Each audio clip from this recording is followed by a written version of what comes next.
একজন ব্যক্তির দুইবার জানাজার নামাজ পড়ানো যাবে কিনা?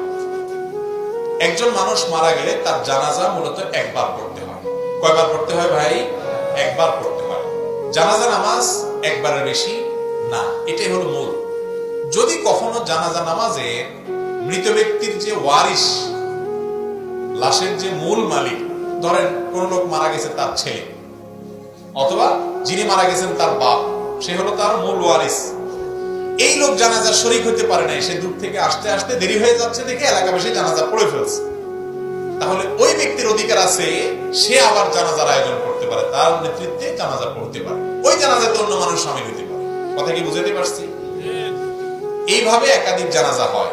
কিন্তু আমাদের দেশে যেটা হয় সেটা হলো যে বিদেশে একটা হয়, ঢাকায় না একটা হয়, গ্রামে আরেকটা হয়, যতটা মনে চায় ততটা হয়।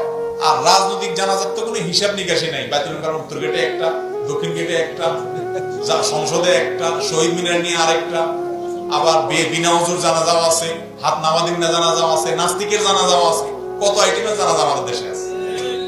ভাইরে, একটা মানুষের মৃত্যুর পর তাকে বিদায় দিবেন, সেখানে পর্যন্ত আল্লাহ রাসূলের নিয়ম মানতেছেন না, আবার জান্নাত আশা করতেছেন। তাহলে জানাজা নিয়া, লাশ নিয়ে রাজনীতি করা যাবে না, কিন্তু আমরা করতেছি। জানাজা কয়টা হবে ভাই?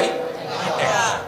এমনকি মানুষ মৃত্যুর পর যেখানে মৃত্যুবরণ করে সেখানে দাফন করাই হলো সুন্নাহ, সেখানে দাফন করাটাই হলো কি সুন্নাহ। কিন্তু আমাদের মনে চায় না, লাশ এটারে টানে টানে আমরা আনবো, চেঁচাই আনিয়ে একবার নিজের গ্রামে নেব, এটা সুন্নাহ না।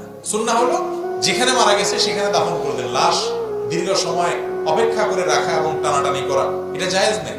কোনো বিশেষ কারণে আপনার সেটা রাখতে হয়েছে ফ্রিজে বা কোনো কিছুতে, ভিন্ন কথা।